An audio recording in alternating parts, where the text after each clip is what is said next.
Hello, everyone. Welcome back to another episode of Jaguars React with Zunker, or Zunker Reacts to the Jags, whatever you want to call it.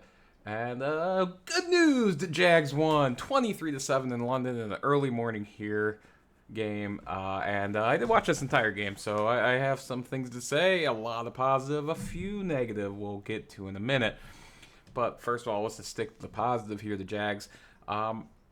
More or less controlled this game. I'm hesitant to say dominant. I've heard a couple announcers and things say it was a dominant win. I don't know if I go dominant, but it was a good win. It was a controlled win. And I'm okay with that, especially because I still think the offense looks a bit broke at times. I think Trevor Lawrence is playing really well. I think he's missed some throws and missed some open opportunities. That is a concerning development. But for the most part, I think the play calling has held this team back a bit, and I saw it in this game that they just seemed like they got just run up the middle with Etienne a lot, and Etienne's not that type of running. He's not bad at it, but let's go outside with him more. Let's get him on the out, and it seemed like the couple times they did that produced some good results. I'd like to see more of that. Overall, though, the Jags won 23-7. Let's go over some team stats real quick. The overall yards were about even. For only 300 for the Jags to 287. Third down efficiency. This is another thing. Jags, one of the worst teams in the league on third down efficiency. It happened again today. They made some critical ones late. That was nice to see. But they end up only 5 for 14. Another not great situation there. Where the Falcons ended up 6 for 12. The Jags also missed a fourth down in the red zone on just I don't know. Their fourth down and one play calling is atrocious. You have a 6'6 quarterback. You can sneak it. I don't know. You see what Philadelphia's been doing? Do that. What are you doing? Why can we not just do the normal thing?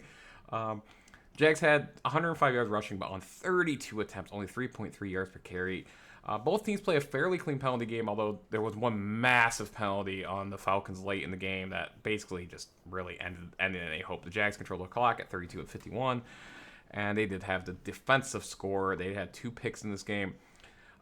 They did a better job getting to the quarterback in this game. That was the number one thing that I noticed. They really made Desmond Ridder at times just flabbergasted. Obviously, they ended up getting 4 sacks in the game. Josh Allen with 3 by himself. Trayvon Walker ended up with 1. That's a good sign, although it's concerning that Josh Allen has 6 sacks, but they came in 2 games. But he also took over 2 games with a 3 sacks. Oh, hey, you know what? Okay. He gets a sack, Jags win. Good thing. And Trayvon Walker getting a sack is nice to see. Andre Sisco went out in this game with an injury. I think he came back in. He played excellent. Chad Muma, I know he's gotten a lot of shit at times over the last couple of years.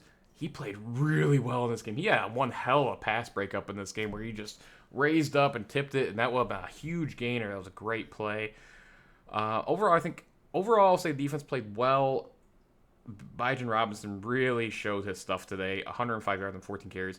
The Falcons really got into a groove late in the second, early in the third quarter with their run game and Bijan Robinson. They just rushed him, got him the ball in space. He ended up with 137 total yards in this game. The Jags had trouble stopping that. That is a bit of a concerning development. Trevor Lawrence scrambles. He needs to do that a little bit more. He did a great job today. Helped his health out. Etienne only 20 carries on 55 yards. That's not good. This is a concerning thing with the Jags. It's one of the reasons why we're 5 for 14 on third downs. Which is not really true because we actually had the shortest to go situation on third downs coming into this game. But we still would like to see better run game. But Trevor Lawrence, I thought, played an efficient game, if not spectacular. Took 2 sacks, played okay. Only had 207 yards, 23 for 30. Took what the defense gave him. I thought Evan Ingram had a nice game. Made big catch of that big catch. They got Calvin Ridley involved early. He only ended up with 2 catches, though, and only 2 targets. That's concerning as well. But Christian Kirk had another nice game, 8 for 84 on 12 targets. We're getting other guys involved. That's going to open up Calvin at some point, and then the team will hopefully unlock offensively. You saw some of the unlocking today. There was some good signs, especially early when we got to 10 points.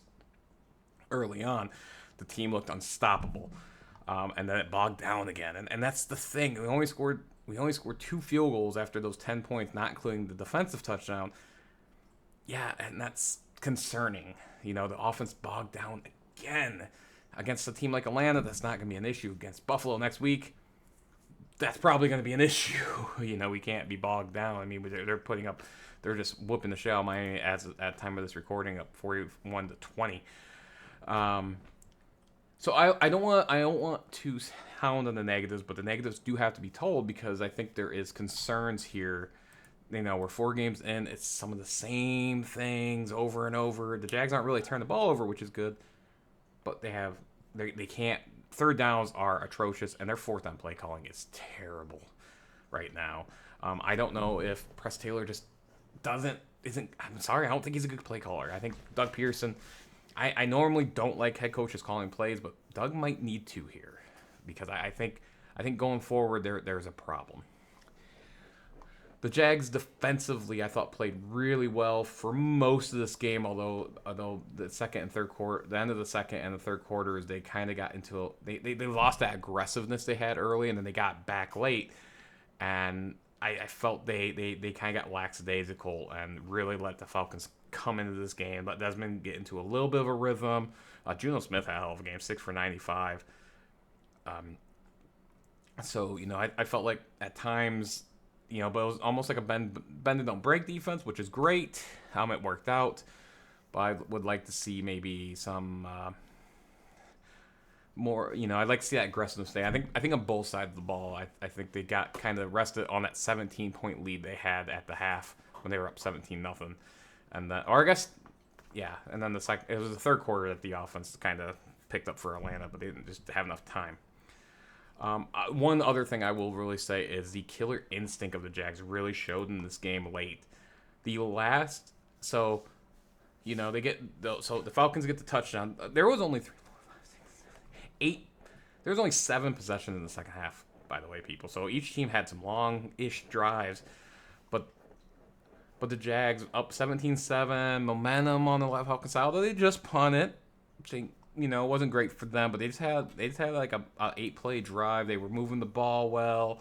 You know, you get another stop here, and you know who knows what might happen. But the Jags drove down the field, had a 13-play, nearly 7.5-minute drive. Just you know, had some key third down conversions. Had some nice plays. They really did a good job at keeping that drive alive. That was a good drive, despite it ending in a field goal, admittedly, which is fine, which isn't, you know, like see a touchdown, but that was nice.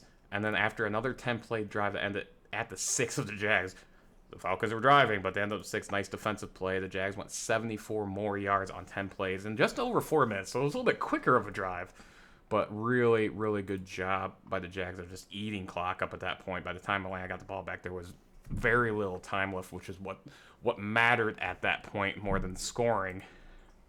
And the Jags just did a great job at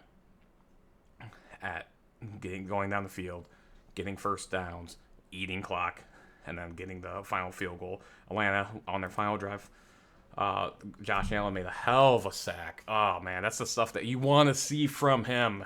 I want to see it more often because he has the talent, and it showed today. And, you know, and that was a great sack fumble. Ended up being recovered by Blackson, ending the game effectively as the Jags pull up the 23-7 victory. Again, Josh Allen did play great. The defense line played great. I thought, and I liked the defensive play calls in this game. They were not allowing Desmond Ridder for the most part to get comfortable in the pocket. They were sending nice blitzes. They were sending zone blitzes. They did a great job at confusing him, and that mattered in this game. And you know, and then they also got turnovers. I think they forced 3 turnovers. Yeah, they forced 3 turnovers again. Did not have one of their own, which is good. So the defense, I thought, was the obviously the stars of the game, outside of a little bit of issues towards the end of the game, admittedly. But you know what, you can live with that as long as you give up 7 points. You can live with some of that. They still gave up under 300 yards. Again, the Land's not the best offense, but they give 105 yards rushing to Bijan Robinson. That's not great. That's 7.5 yards carry, but so all in all. Ultimately, what matters here is Is there things to work on? Yes. Is this team 100% back? Absolutely not. But getting a win here is crucial. We get back to 500. We got a tough game in London again next week against the Bills.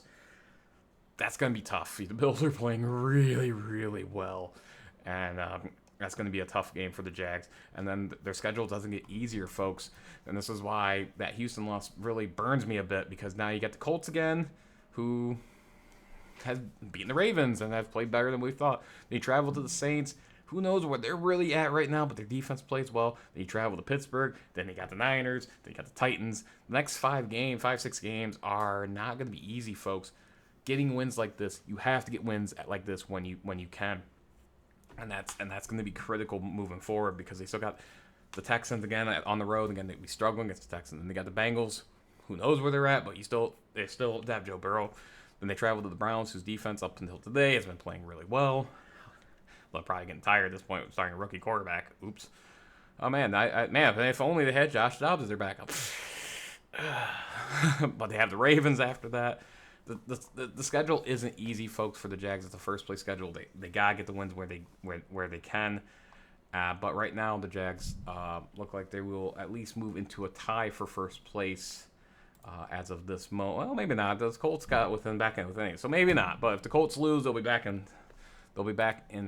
first place in a tie with looking like all four teams, to be honest with you, because Houston and Tennessee are both just kind of kicking some ass today against AFC North opponents.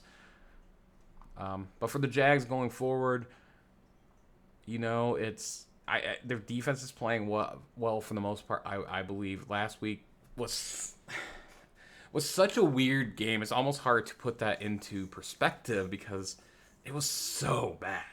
It was so bad.